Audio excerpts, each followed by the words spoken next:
today I went out and bought a new space heater, finally caved. I've been using a electric fan heater for a while, but I spend most of my time in here doing recording or mixing or making videos like this. So yeah, I couldn't have it on half the time whilst I was doing stuff because it's too noisy. So finally caved, said to myself, Mark, you can't spend all your money on music gear. Sometimes you have to go out and buy practical things. And if you being warm in the studio leads to you getting more done, being more productive, then, I justified it to myself that way.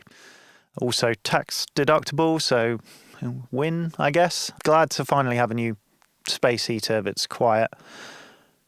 That was a complete tangent. Today I want to talk about how music, or at least a lot of modern music, is all starting to sound the same. Now, I don't think I'm the only one talking about this. In fact, I know I'm not. Loads of people are talking about this on YouTube. But I wanted to talk about it as well, so I'm going to. This is my channel. I can do what I want. So as a live sound engineer, I work with a lot of national and international touring acts, also local acts. And I hear a lot of new music, discover a lot of new music through working gigs. And often I really enjoy a band or artist at a show, and I go away and decide to listen to their music on Spotify or buy one of their CDs at a show.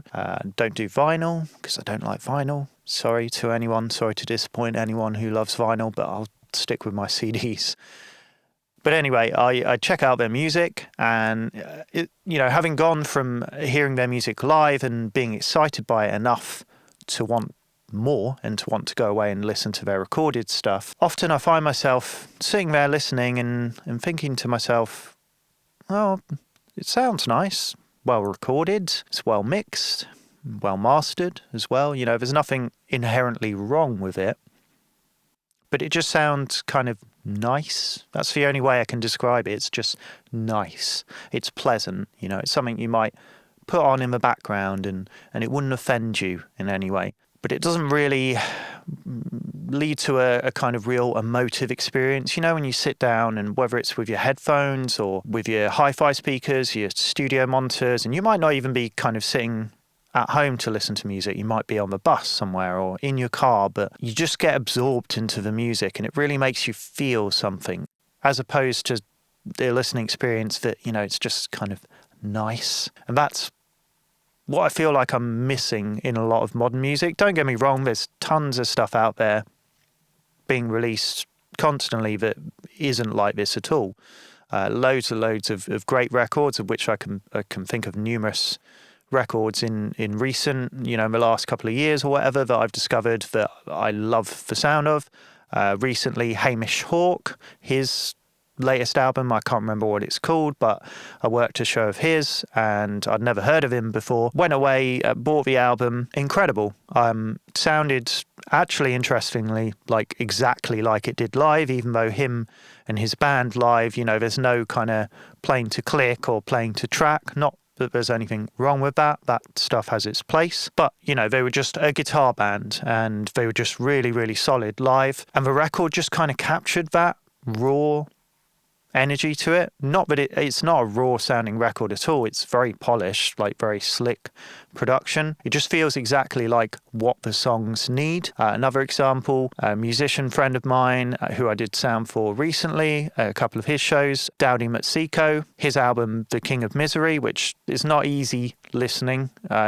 Lyrically, he deals with a lot of difficult subjects, primarily about mental health, and it's a very deeply personal album. So his music does kind of naturally lend itself to a more emotive experience, I guess, as opposed to a more kind of light-hearted pop song. But the album just kind of has its own sound to it, and it's not like it's nothing that nobody's done before, but he just does it in his own kind of identifiable, unique way, I guess. There's no reverb, so his vocals, they're all very dry, very close and personal, apart from one track where they're double tracked, but for the most part, very dry and personal sounding. Same for the guitar. It's all very sparse arrangements with a lot of space. Gives you time to mull over everything and take it in.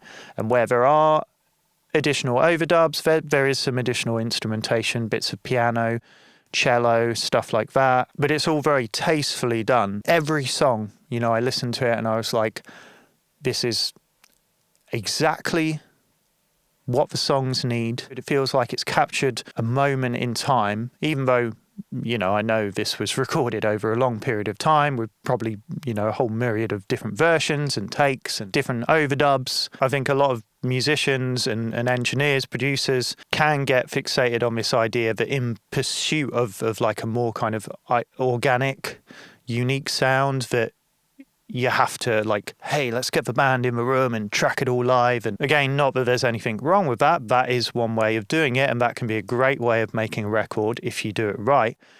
But it's not like you have to do that. You can capture something that sounds real and authentic and it be all multi-tracked, and it can be to a click track. Like I pretty much do everything I record ever to click.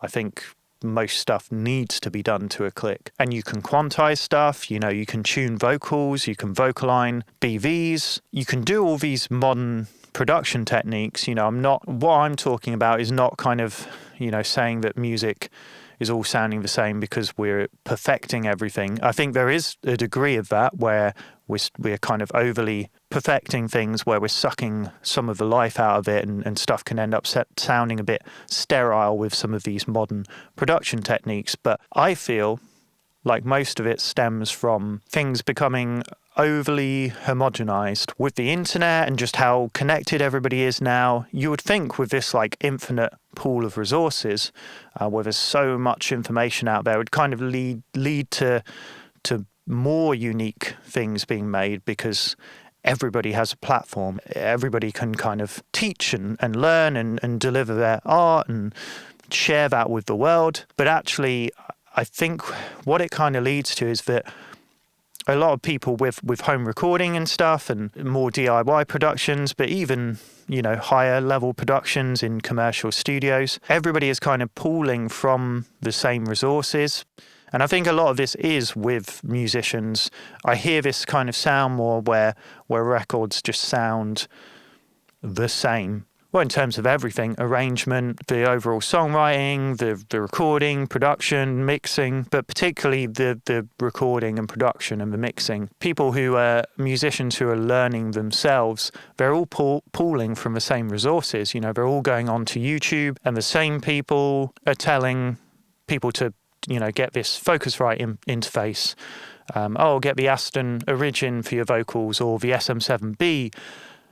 And I hear this on a lot of records. Like I hear those mics on vocals like all the time, or at least I'm pretty sure, no pun intended, but I'm pretty sure that I'm hearing those. A lot of it, I think, is like you're not even necessarily like consciously going like, oh, that is that. But everybody's tracking through the same clean, neutral sounding preamps on their interfaces. Loads of people are tracking through the UAD stuff with the plugin, the real-time DSP processing. Everybody's using a lot of the same plugins, whether it's FabFilter, Pro Q, or the same compressor plugins, the same effects or whatever, the same stock Logic stuff, the same soft synths. People are recording in less unique sounding spaces. You hear less of the imparted character of the acoustic spaces that people are in. The old school commercial recording studios, they have their own sonic character, and you hear that all the time, these classic studios, whether it's Sound City or Ocean Way Studios, like they all had their kind of sound where it's like people would go to that studio for the drum sound, or because they had particular bits of kit or a particular mixing console or whatever it was. But anyway, I'm getting a bit off point here, but my point is that everybody's kind of pooling from the same resources, and they're learning things the same way, and people are kind of thinking for themselves less, I think, as well. But even amongst the people teaching, amongst all the people sharing information on recording on YouTube, there's like this echo chamber effect where people end up kind of repeating the same stuff, in chasing the algorithm, I guess. Like one content creator goes like, oh, well, that worked for so-and-so, I'll do a video on, I'll say like, yeah, UAD plugins are the best, or this microphone is the best, or this interface is the best. And you get this echo chamber effect where everybody's kind of saying the same things, and then everybody ends up buying the same things because people are saying, you should get this to record. And I don't know, it's all becoming the same, is my point, I guess. I think I could just kind of go round in circles on this point, but the point, basically, the takeaway point is that everyone is pulling from the same resources. Everybody's kind of learning in the same way. Everybody's using a lot of the same equipment, and this is just leading to it's hard to kind of even quantify, but yeah, a lot of music is just lacking something, and even down to the production. Like, a lot of people are just doing the same. Like, I can hear all the time, a lot of people, Ableton is really popular amongst home recordists and Logic as well, but Ableton sort of popularized doing a lot of looping in your production. So I can hear all the time when, oh, that's the same drum loop every chorus. They're the same backing vocals every chorus, even the same lead vocal line, like every chorus. That's one thing that I always make a point when I'm recording people. If we're recording some background vocals and it's the same BVs every chorus, and the artist might go, oh, can we loop that? And I'll say, no, you must record it. This is every time, every chorus, you must record it again. Do it again. Because I think it makes a difference. It does make a difference. It's very subtle. And sometimes, some things I'll go, oh, yeah, let's copy and paste that. That's fine. There's no point wasting time on that. But generally speaking, let's do another take on that. Might be the same part, but we're going to record it again. Anyway, I think that about wraps this video up. I'd love to know what your thoughts are on this, whether you're a musician or producer, engineer. How do you feel about this? Do you feel like what I'm saying is true? And if you do agree, do you think it's a problem? Or are you one of those people? Do you want the records you make to just sound like everything else you hear? Because it's not necessarily a problem. There's not necessarily anything wrong with that. For me personally, I don't quite know how I feel about it. I'm not necessarily a fan, but if you are, then yeah, I don't think it's not necessarily a negative thing. It's just an interesting thing. It's interesting to see how the recording landscape is changing. And part of it, I think, is breeding a lot of new, interesting music. It's changing the way people are making music, and this is leading to new, interesting things and new sounds. And so it's not all bad. I think I'll wrap it up here, but give the video a like if you enjoyed it, subscribe to the channel, and I'll see you again in the next one.